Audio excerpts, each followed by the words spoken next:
All right, so Alexis Rocha, the WBO number 3 contender, who is very likely to get the call to be the mandatory for Terence Crawford, just got an 8th round stoppage victory over a late replacement opponent by the name of Ashi, who's from Ghana. He's a 140 pounder who had to, come up to 147 for the opportunity. But he came in and gave it his all. Very good fight, very entertaining fight. Rocha said he wasn't able to feel, he wasn't ever hurt by the punches from Ashley, but Ashley landed a plenty. He dropped Ashley, I want to say, in the 2nd round or 3rd round pretty bad. He got up, weathered the storm, and then he stopped him in the 8th round with a big shot that knocked, he had him fell face first.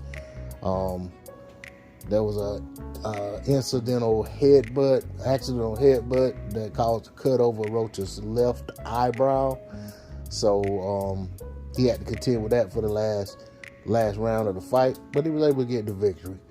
There's a lot of people, unhappy about the potential of Rocha fighting Crawford. I'm not thrilled about it myself, but when you look at the names that were in front of him, which Boots Ennis was number 3 or 2. I think Boots Ennis was number 2.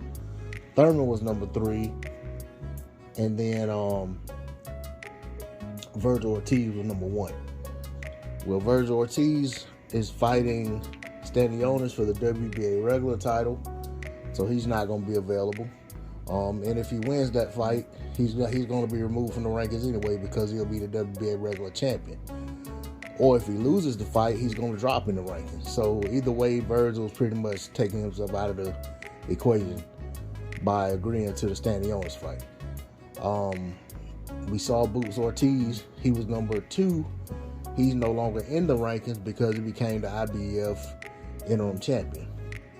And Keith Thurman is fighting Errol Spence Jr. next, allegedly. So if that fight happens, then of course Keith Thurman is going to drop in the rankings. If he beats Errol Spence Jr., I don't know what that does because it's rumored that there may not be a non-title fight at 154.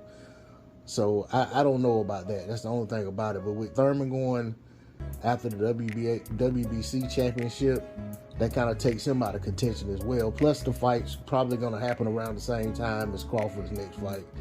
So he can't fight Crawford and Spence at the same time. So there's standing reason to believe that Alexis Rocha will get the nod. He didn't do anything to hurt his stock tonight, so he's definitely going to at least stay at number 3. So I expect him to get the call. It's mandatory. Golden Boy has come out with pictures of Oscar De La Hoya, Terence Crawford, and Bernard Hopkins. Oscar was he was interviewed at the fight and basically let it be known that they're trying to work with Terence Crawford to help him get some fights, stay busy, but also with the goal of helping him get the Errol Spence Jr. fight. They feel like they can help him secure that fight because of the relationship that they will have with PBC after having the Ryan Garcia Tank Davis fight, which Oscar is on record today saying that fight's 100% done. So if that's the case, then we'll see how it all unfolds.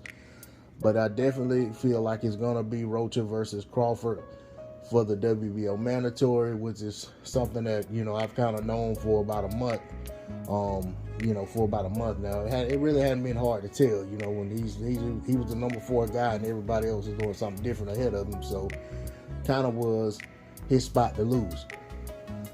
So with that being the case, you think about the matchup. I'm not thrilled about it, but I just don't know.